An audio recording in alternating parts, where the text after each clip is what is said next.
మహబూబాబాద్ లో పీడీఎస్యూ ఆధ్వర్యంలో విద్యార్థులు భారీ ర్యాలీ నిర్వహించారు. రాష్ట్ర వ్యాప్తంగా పెండింగ్ లో ఉన్న 10,500 కోట్ల స్కాలర్షిప్లను వెంటనే విడుదల చేయాలని డిమాండ్ చేశారు. మదర్ తెరిసా విగ్రహం నుంచి ఆర్డీఓ కార్యాలయం వరకు ర్యాలీ చేపట్టారు. ఈ సందర్భంగా పీడీఎస్యూ రాష్ట్ర ఉపాధ్యక్షులు భువనగిరి మధు మాట్లాడుతూ పాలిటెక్నిక్ విద్యకు సంబంధించిన జీవో నెంబర్ 97ను రద్దు చేయాలని డిమాండ్ చేశారు. పెండింగ్ స్కాలర్షిప్లు విడుదల చేయకపోతే ప్రభుత్వానికి వ్యతిరేకంగా ఆందోళనలు ఉధృతం చేస్తామని హెచ్చరించారు.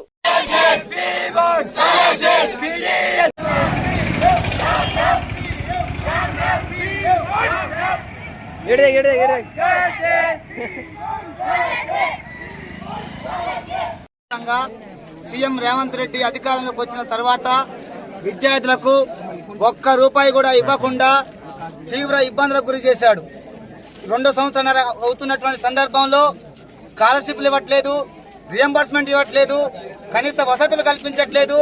ఆఖరికి ఈ యొక్క సామాజిక తెలంగాణ, ప్రజాస్వామిక తెలంగాణలో విద్యార్థుల గొంతులు బట్టి నొక్కేటువంటి పరిపాలన తీసుకొచ్చిండు. విద్యార్థులు స్కాలర్షిప్ అడిగే పరిస్థితి లేదు. ఈ రోజు విద్యార్థులు తమ హక్కుల కోసం మాట్లాడే స్థితి లేదు. ఎక్కడికక్కడికి విద్యార్థులందరినీ కూడా ఈ రోజు చాలా ఇబ్బంది గురి చేస్తుండు.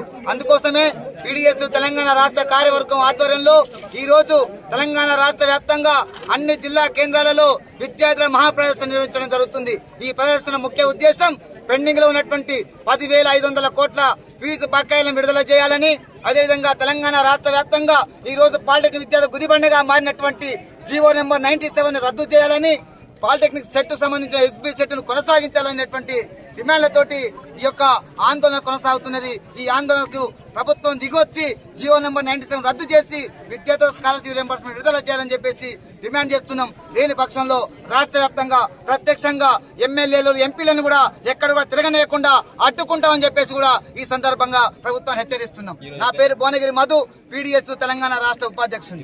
ఈ డిమాండ్ తోటి తెలంగాణ రాష్ట్ర వ్యాప్తంగా ఇచ్చిన పిలుపులో భాగంగా మహబూబాబాద్ జిల్లాలో మదర్ తెరిసా సెంటర్ నుంచి వివేకానంద సెంటర్ మీదుగా ఆర్టీఓ కార్యాలయం వరకు విద్యార్థి మహాప్రదర్శన నిర్వహించడం జరిగింది. ఈ ప్రదర్శన ముఖ్య ఉద్దేశం తెలంగాణ రాష్ట్ర వ్యాప్తంగా ఉన్నటువంటి ఫీజు రియంబర్స్మెంట్ బకాయిలను 10,500 కోట్లు రిలీజ్ చేయాలి, పాలిటెక్నిక్ విద్యార్థులకు గుదిబండగా ఉన్నటువంటి 97 జీవోను రద్దు చేయాలన్నటువంటి ప్రధాన డిమాండ్లతోటి ఈ ప్రదర్శన కొనసాగింది.